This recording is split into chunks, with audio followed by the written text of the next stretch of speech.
KPCC സമ്പൂർണ്ണ പുനഃസംഘടനയില്ല. ഒഴിവുകളിൽ അടുപ്പക്കാരെ തിരികെ കയറ്റാൻ നേതാക്കൾ ശ്രമം തുടങ്ങി. ചർച്ചകൾക്കായി കെ.പി.സി.സി പ്രസിഡന്റ് സണ്ണി ജോസഫും യു.ഡി.എഫ് കൺവീനർ അടൂർ പ്രകാശും അടുത്തയാഴ്ച ദില്ലിയിലേക്ക് പോകും. പുതിയ നേതൃത്വം വന്നിട്ടും കെ.പി.സി.സിയിൽ സമ്പൂർണ്ണ പുനഃസംഘടനയില്ലെന്ന് ഉറപ്പായി. ഒഴിവുകളിൽ അടുപ്പക്കാരെ തിരികെ കയറ്റാനാണ് നീക്കം. ഇതിനായി നേതാക്കളുമായി ചർച്ചകൾ തുടങ്ങി. മുൻ കെ.പി.സി.സി അധ്യക്ഷന്മാരെ സണ്ണി ജോസഫ് കണ്ടു.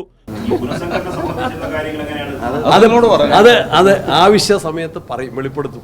സമ്പൂർണ്ണ പുനഃസംഘടന നടത്തിയാൽ യുവ, മഹിള, പിന്നോക്ക പ്രാതിനിധ്യം ഉറപ്പിക്കണം. ഈ നിർദ്ദേശം പാലിക്കണമെന്നാണ് ഹൈക്കമാൻഡ് നിലപാട്.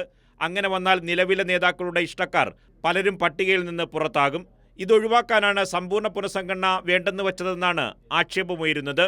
അതേസമയം മോശം പ്രകടനം കാഴ്ചവെച്ച കെ.പി.സി.സി ഭാരവാഹികളെയും ഡി.സി.സി അധ്യക്ഷന്മാരെയും മാറ്റണമെന്നാണ് ദീപാദാസ് മുൻഷി എ.ഐ.സി.സിക്ക് നൽകിയ റിപ്പോർട്ടിൽ പറയുന്നത്. ഇതനുസരിച്ചാണെങ്കിൽ തലസ്ഥാന ജില്ല മുതലുള്ള 11 ഡി.സി.സി അധ്യക്ഷന്മാരുടെ സ്ഥാനം തെറിക്കുമെന്നായിരുന്നു നേരത്തെയുള്ള കണക്കുകൂട്ടൽ. പക്ഷേ ഇവരിൽ പലരെയും നിലനിർത്തണമെന്ന ആവശ്യവുമായി ചില നേതാക്കൾ തന്നെ രംഗത്തെത്തിയിട്ടുണ്ട്. പക്ഷേ ഇക്കാര്യത്തിലെല്ലാം സംഘടനാ ചുമതലയുള്ള എ.ഐ.സി.സി ജനറൽ സെക്രട്ടറി കെ.സി. വേണുഗോപാലിന്റെ നിലപാട് നിർണായകമായി മാറും.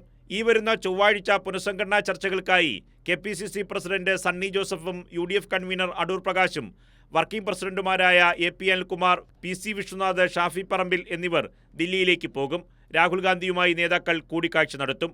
കൈരളി ന്യൂസ്, തിരുവനന്തപുരം.